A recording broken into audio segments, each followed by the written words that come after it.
To continue from these discussions of elaborating on the unveiling of the friendly trap, I'm just going a bit, picking from all other avenues to really get a gist and a full idea of what I'm trying to say. But I've got to a place where I'm explaining that if you really are deeply focused onto in this book, like the Quran or the Bible, any other book or religious book, it sort of gives you the information that you require.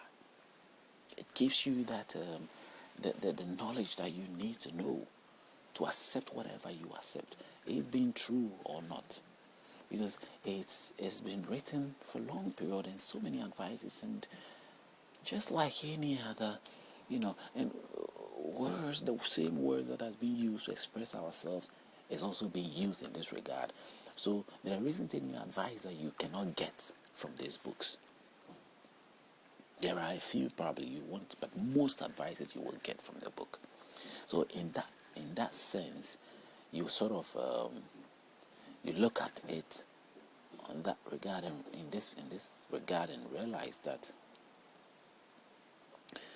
anyone at all, whatever form of spirit that person might possess, it could be that he has gone to the pagan world and took something which is, voodoo or any other format and using it to his benefit. It's all spiritual power or some kind of influence, one way or the other. There are instances where people have been, being exposed of this nature. But apart from that, in those who claim that they have genuinely developed power, is also a spirit that dwells, that has come upon their life. Even the writers, Muhammad, Jesus, and all that, make claim of a power or a spirit coming upon them that use them to operate or to do the mission or the work that they set themselves out there to do. And their only grounds of wanting others to accept whatever they do was to sort of request to people that look at the work that we do, especially with the sense of Jesus Christ. He says, look at what I do, and if it is out of good, if I pour out good, if I put out good out there, and it is nothing evil, then you embrace it as being from God. Because the knowledge of that time, that the Jewish world or the Jewish idea of God, despite the punishment and the suffering they were going through, was that God was good. And so anything that came out of prophets or anybody who set himself out there to do good, to do anything for God, must be doing good. And if that person failed in any sense at all of not being able to do or pass on anything good or some sort of reflect good or somehow do good things, then that person is deemed to be viewed as evil or being encouraged in an evil way.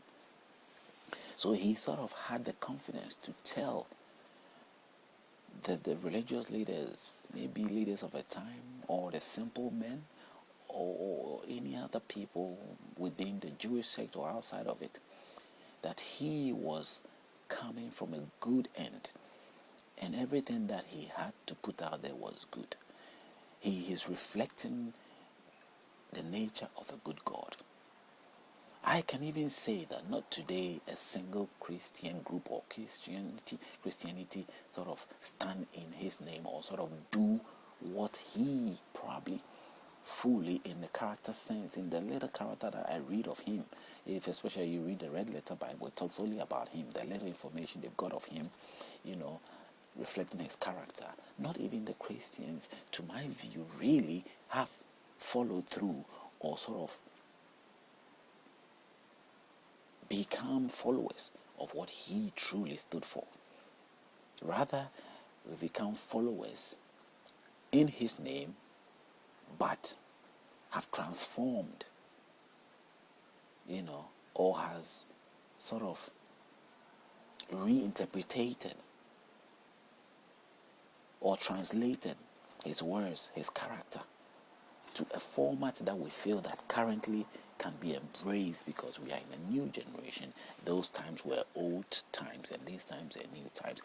In the sense of some religious people, this in some level is accepted, but for the translations to be modified, and still hold on to the idea of following a man who is 2,000 centuries back, lived his life, his ideas.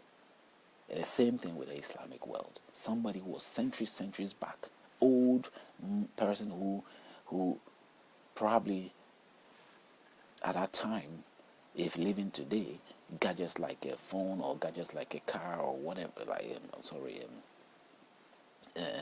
machinery like cars and whatever, will sort of be quite something that if not exposed to it, will be looking like, let's say a bushman, excuse me to say it.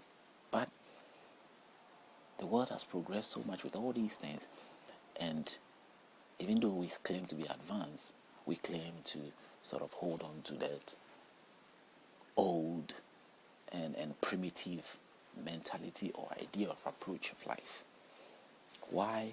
I don't really know, but this is the situation.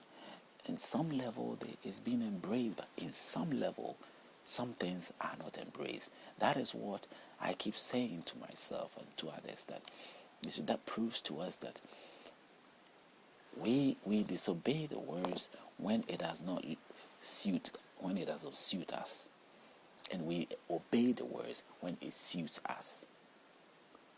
And the words also claim in so many instances that you cannot put away a single. This was the command from these prophets at that time to the people, that you cannot choose to follow these to follow our God or our faith and do otherwise, or somehow do it halfway.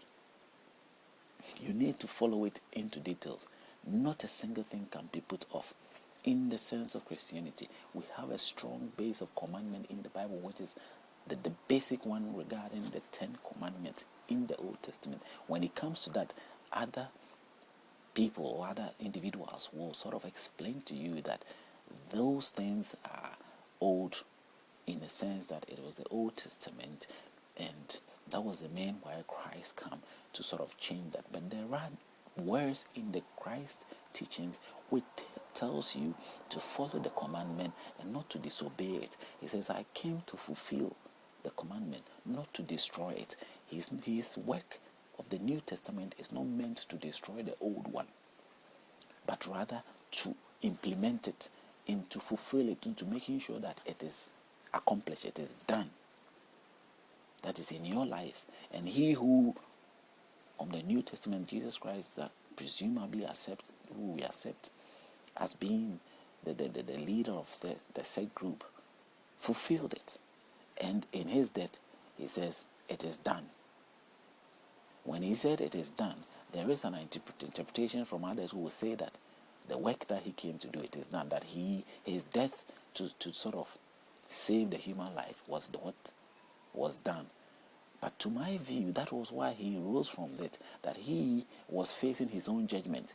He was facing his own persecution. As Paul says, he said, everyone is entitled to his own judgment. He's entitled to his own, and answers to his own, to God. That you are entitled to sort of go out there and give answers to everything that you did.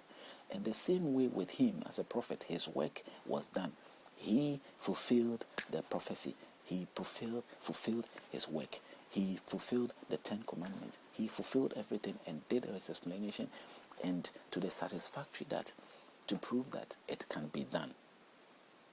Now, to me and my view, I don't think his work was done, in the sense that it is being explained today regarding today's belief that he came to die for humanity. Yes, he came to sacrifice his life for the lives of people. As long as he lived, he would have saved lives. But in this situation, his life was taken. But in the